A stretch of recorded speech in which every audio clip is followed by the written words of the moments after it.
ang inyong pangalan? Ako ay si Charity Habines, 49 years old, taga Taytay, Rizal. Ano po ang pangalan ng inyong negosyo at paano ito nagsimula? Ang aking negosyo ay Chiron's Best. Nagsimula ito noong 2020.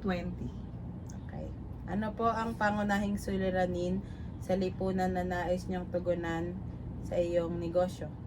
Ang pangunahing suliranin ay yung makapagbigay ng mas murang pagkain para sa mga estudyante. Ano po ang naging inspirasyon niyo para itayo ang negosyo na ito? Para kumita kahit nasa bahay lang. Ano po ang mga produkto o serbisyo na inyong inaalok at paano ito nakakatulong sa komunidad? Pagkain, Paano po ito? chowpan. Ano yun? May toppings na. Halimbawa, chowpan with Shanghai, chowpan with siomai. Nakakatulong ito dahil nga mas mura siyang mabibili ng mga estudyante. Paano nyo tinitiyak na may kita pa rin ang negosyo habang tumutulong sa iba?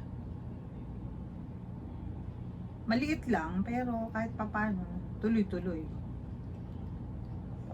Ano po ang pinakamalaking hamon sa inyong hinarap bilang isang social entrepreneur?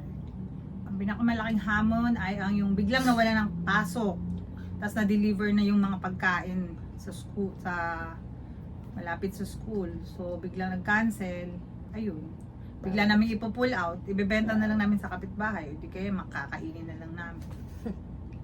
Paano nyo pinipili ang mga taong natulungan o kasama sa inyong negosyo? Wala naman masyadong pinipili kasi mga kami lang naman sa bahay, mga kamag-anak lang tulong-tulong.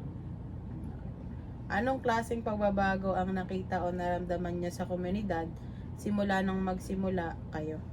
Kahit pa paano, maraming estudyante na nagsasabi na nakakatipid sila ay sa kumain pa sila sa kantin or sa labas. Kaya po tinatangkilik yung Oo, produkto kaya- nyo. Anong payo ang maibibigay niya sa mga kabataang gustong magsimula ng social enterprise? Unang-una, tiyaga. Kasi pag wala ka talagang tiyaga, walang mangyayari. Yun lang. Ano po ang mga plano nyo para sa inyong enterprise sa mga susunod na taon?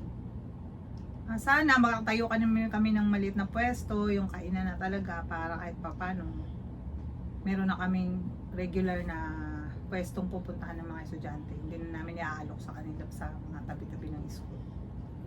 Maraming salamat po, Ma'am Charity. Okay, walang ano man.